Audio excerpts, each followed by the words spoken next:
అమ్మమాట. రామాపురం అనే అందమైన ఊరిలో గోపన్న అనే ఒక రైతు ఉండేవాడు. అతనికి ఒక పెద్ద మేకల మంద ఉండేది. ప్రతిరోజూ గోపన్న తన మేకలను మేతకోసం దగ్గర్లోని అడవికి తీసుకువెళ్లేవాడు. ఆ మందలో సుమతి అనే ఒక తెలివైన తల్లి మేక ఉండేది. సుమతికి లీల అనే ఒక ముద్దులొలికే మేకపిల్ల పుట్టింది. లీల చాలా ఉత్సాహంగా, చురుకుగా ఉండేది. లీల అప్పుడప్పుడు మందనుంచి బయటకు వెళ్లి కొత్త ప్రదేశాలను చూడాలని ఆరాటపడేది.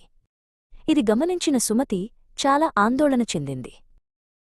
ఒకరోజు సుమతి లీలను దగ్గరకు పిలిచి, లీలా, అడవిలో క్రూర మృగాలు ఉంటాయి. నువ్వు మందనుంచి బయటకు వెళ్లకూడదు. అది చాలా ప్రమాదకరం అని గట్టిగా హెచ్చరించింది. కాని లీలా తల్లి తన సంతోషానికి అడ్డు చెబుతుందని, తనపై కావాలనే కోపపడుతుందని అనుకుంది. బయట ప్రపంచం చాలా అందంగా ఉంటుందని, అక్కడ స్వేచ్ఛగా ఆడుకోవచ్చని కలలు కనేది.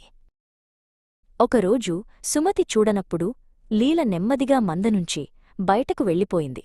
అడవి లోపలికి వెళ్లేకొద్దీ కొత్త కొత్త పువ్వులు, సీతాకోకచిలుకలు చూసి సంతోషపడింది. లీల అలా ఆడుకుంటూ చాలా దూరం వెళ్ళిపోయింది.